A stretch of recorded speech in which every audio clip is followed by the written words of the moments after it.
The Anguished Man.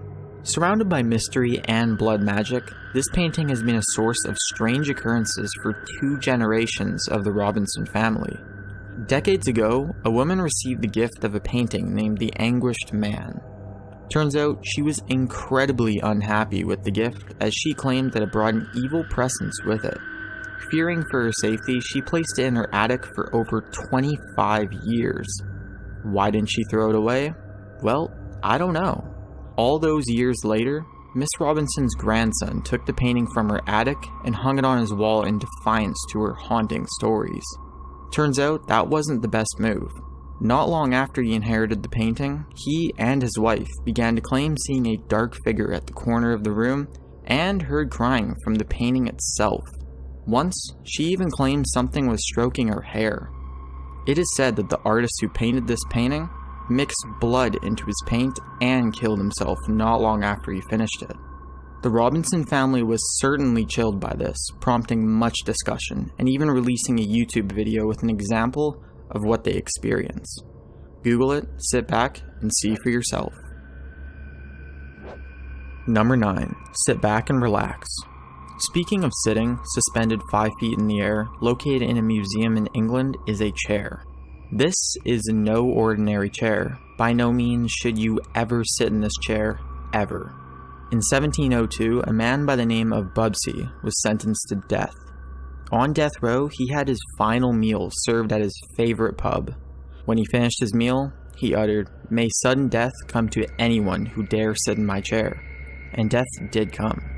For hundreds of years, this chair remained in the pub while people drunkenly dared each other to sit in it. In World War II, people began to notice that all the airmen that used the chair were shot down. Later, 2 pilots who sat in the chair crashed, a man fell into a hole, and a cleaning lady died of a brain tumor. Finally, and justifiably so, the pub owner was tired of the chair and sent it to a local museum for safekeeping. Stay clear, my friends. Number 8. Hate Box. Start the story off with Jewish antiques, Nazi concentration camps, and I guarantee you will not have a good time. In 2001, a 103-year-old woman tried to auction off her wine cabinet with her granddaughter. She allegedly brought this cabinet overseas to America along with 2 other items after being the lone survivor of the death camps in her family. Boy, did the bad feelings follow her.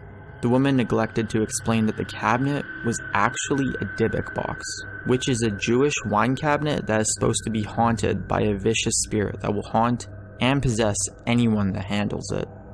For some reason, the woman requested that she be buried with the box, but her family did not agree. The auctioneer tried to return it, but the granddaughter became enraged and adamantly refused to take it back. One thing you should never do with the Dybbuk is open it, but the auctioneer did. One day, he received a call from his shop from his assistant, utterly horrified that the gates had been locked and all the light bulbs exploded, leaving a cat urine smell lingering. Fearing for his own safety, he gave it to his mother. But seriously, who in their right mind would wish this crap upon their mother? Unfortunately, she suffered a stroke and cried the word hate gift out at the hospital. Every other person he tried to gift it to also suffered and then returned it. As it turned out, no one else would take his gift. Everyone who encountered it began to suffer the same nightmares, and as he woke, he claimed a shadowy figure was breathing on his neck. The auctioneer tried to sell it on eBay with his story, and the movie The Possession was released detailing these events. Number 7. The Hands Resist Him. There's an eBay theme coming along here. In 2000, an eBay listing tried to sell a painting by an artist named Bill Stoneham titled The Hands Resist Him. The image depicts a small boy and a doll staring at the viewer with a dark window behind it covered in hands. Apparently, the boy stares straight into your soul. When a couple purchased it, they alleged that the figures would move around at night and even come out into the room. Sounds pretty far-fetched to me, but people who look at the painting tend to feel sick. Children flat out run from it.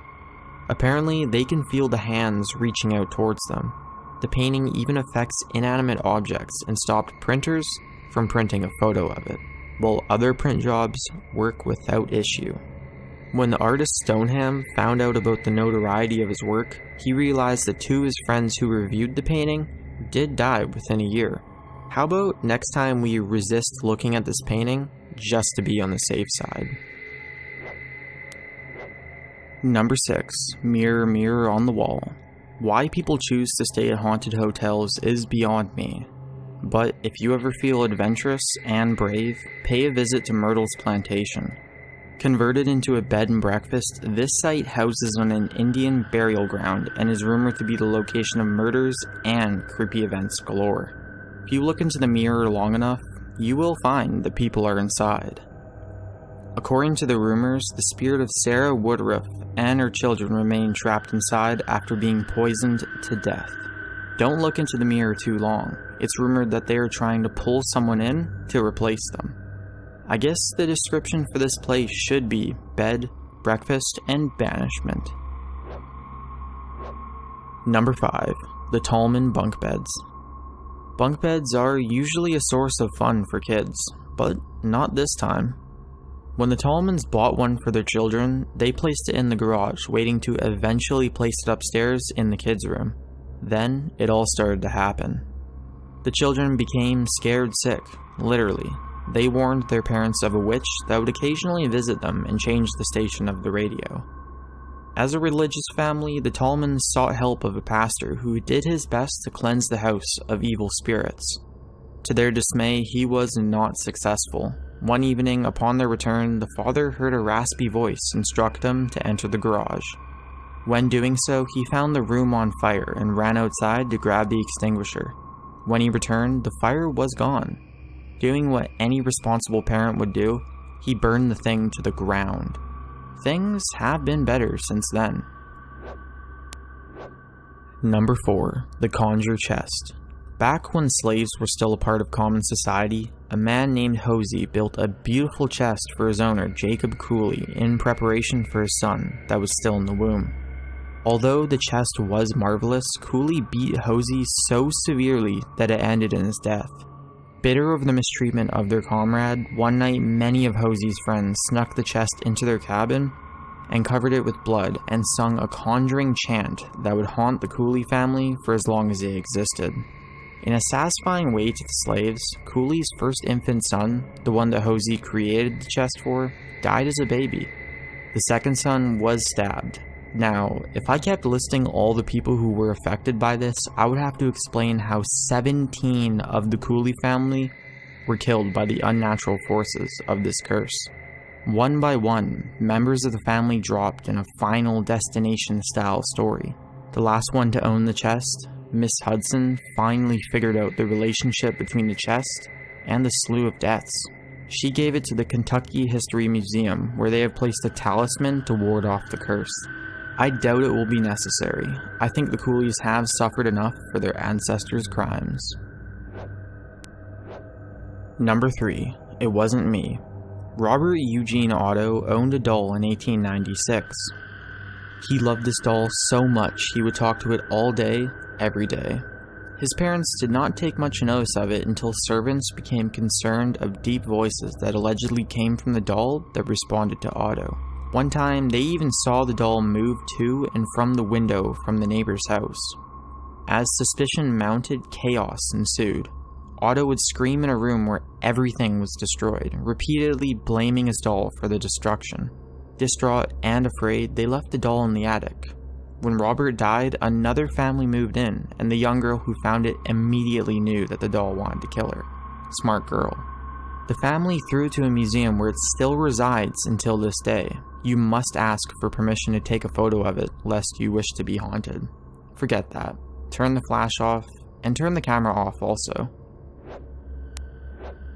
Number 2. Annabelle.